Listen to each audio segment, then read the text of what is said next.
Hello my dear viewers, कैसे हैं आप सब। आई होप आप सब बढ़िया होंगे। आज हम लोग सीखेंगे एंगल कॉन्सेप्ट जो क्लास 6, 7, 8, 9, 10, 11, 12 एसएससी, सीटेट, बीएड मतलब यूपी बीएड और एनी स्टेट लेवल एग्जाम में इसका यूज बहुत बम्पर होता है। ठीक है, चलिए आज इसको सीखेंगे और जानेंगे कि इसको कैसे करते हैं, इसके बारे में समझेंगे क्या क्या होता है।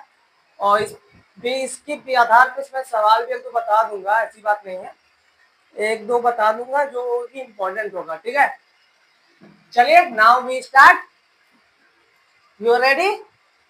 चलिए, हाउ द जज, यस हम के साथ बताइएगा। ओके, और आप लोग भी रेडी? ओके, यहाँ पे क्या है एंगल कॉन्सेप्ट। एंगल कॉन्सेप्ट हम लोग जब पढ़ेंगे दोस्तों तो हम लोग जानते हैं कि सबसे पहला हमारा आता है कॉम्प्लीमेंट्री एंगल। कॉम्प्लीमेंट्री एंगल जो हमारा होता है हमेशा 90 डिग्री का ही होता है। ठीक है ना, तो बोलता है कि एक कॉम्प्लीमेंट्री एंगल में 90 डिग्री का एंगल कितना बनता है, तो कितना बनता है 1। कॉम्प्लीमेंट्री एंगल 90 डिग्री का होता है। सेकंड आता है सप्लीमेंट्री एंगल। सप्लीमेंट्री एंगल हमारा होता है 180 डिग्री का।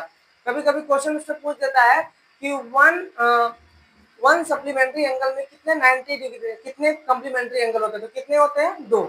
समझ में आ गया दोस्तों। उसी प्रकार से अब तीसरा आता है ये ट्रायंगल। ट्रायंगल कॉन्सेप्ट क्या होते हैं, जब मैं ये ट्रायंगल बनाया तो ट्रायंगल में तीन, आप जानते हैं 3 कॉर्नर होते हैं। अब हर कॉर्नर पे एक एंगल बनेगा, तो ट्रायंगल के अंदर का तीनों एंगल का जो मान होता है हमारा 180 डिग्री होता है। समझ में आ गया। अब आता है 4 types of angle. Types of angle क्या होता है दोस्तों, मतलब यहाँ पे एंगल के प्रकार बता रहे हैं, कितने कितने प्रकार के एंगल्स यहाँ पे होते हैं। ओके, फर्स्ट क्या है एक्यूट एंगल। एक्यूट एंगल क्या होता है दोस्तों, हमेशा 90 डिग्री से छोटा होता है, इसलिए 90 माइनस थीटा 90 डिग्री से छोटा होता है और 0 डिग्री से बड़ा होता है। तो यहाँ पे क्या लिखा है 0 से बड़ा। थीटा का मान क्या होगा यहाँ पर 0 से बड़ा 90 से छोटा। यहाँ पे थीटा का मान कुछ भी रखेंगे तो 90 से छोटा आएगा।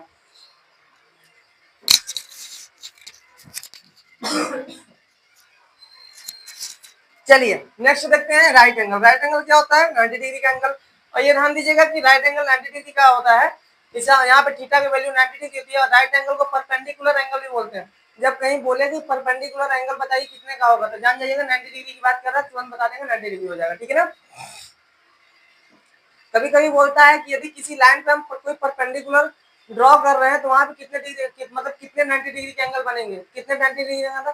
अगर उसको एक्सटेंड करके उसको इंटरसेक्ट करके अगर बाहर जाएगा तो 4 90 डिग्री के एंगल बनेंगे। अगर उसको इंटरसेक्ट नहीं करता तो 2 90 डिग्री के एंगल यहाँ पे बनेंगे। ठीक है दोस्तों। अब नेक्स्ट क्या है Optus angle. Optus angle, Optus angle में क्या होता है थीटा का मान जो होता है 90 से बड़ा होता है, इसलिए 90 प्लस थीटा। यहाँ पे थीटा की कोई वैल्यू रखेंगे तो 90 से बड़ा ही आएगा और इस प्रकार से इसका एंगल बनता है जो कि 90 से बड़ा होता है। यहाँ पे थीटा की वैल्यू होगी क्या 90 से बड़ा, सॉरी 90 से बड़ा हो गया और 180 से छोटा होता है। समझ आ गया दोस्तों। अब नेक्स्ट आपका आता है स्ट्रेट एंगल। स्ट्रेट एंगल क्या है, एक सीधी रेखा होती है जो स्ट्रेट एंगल को दर्शाती है। ये हमारा स्ट्रेट एंगल हमारा 180 डिग्री का होता है। यहाँ पे थीटा की वैल्यू 180 डिग्री होती है। ओके, अब नेक्स्ट हमारा दोस्तों है रिफ्लेक्स एंगल। आप लोग को लग रहा होगा कि सर जल्दी जल्दी क्यों पढ़ा रहे हैं। सर जल्दी इसलिए पढ़ा रहे हैं, मैं सोचता हूँ कि छोटी सी वीडियो में एक बड़ा सा काम हो जाए, इसलिए मैं थोड़ा जल्दी जल्दी पढ़ा रहा हूँ। अगर समझ में नहीं आएगा तो इसको रिपीट करके देखेंगे तो आपको एकदम क्लियरली समझ में आ जाएगा सर क्या बोल रहे हैं। ओके, अब नाउ रिफ्लेक्स एंगल क्या होता है। रिफ्लेक्स एंगल हमारा इस प्रकार से ड्रॉ होता है जो कि 180 से बड़ा होता है लेकिन 360 से छोटा होता है। यहाँ पे थीटा की वैल्यू क्या आएगी 180 डिग्री से बड़ी होगी और 360 डिग्री से छोटी होगी। ओके दोस्तों, अगेन अब ये याद रखिएगा कि हमेशा हम लोग एंगल को डिग्री में ही नापते हैं, डिग्री या फिर रेडियन। तो रेडियन में आप लोग में नहीं पूछता है, क्लास 6, 7, 8 में नहीं पूछता है, इसलिए हम लोग यहाँ पर हमेशा डिग्री को बात कर रहे हैं। ठीक है ना। अब आता है लास्ट एफ हमारा आता है कंप्लीट एंगल। कंप्लीट एंगल मतलब जब एक राउंड पूरा कंप्लीट हो जाता है तो ये हमारा कंप्लीट एंगल बनता है और यही हमारा 360 डिग्री का होता है। यहाँ पे थीटा की वैल्यू क्या होती है हमारी दोस्तों 360 डिग्री। तो कैसा लगा, कैसा लगा आज का पटाखा, ठीक ठाक था, बूम हो गया। ओके दोस्तों, मिलते हैं अभी नेक्स्ट वीडियो में, तब तक के लिए धन्यवाद।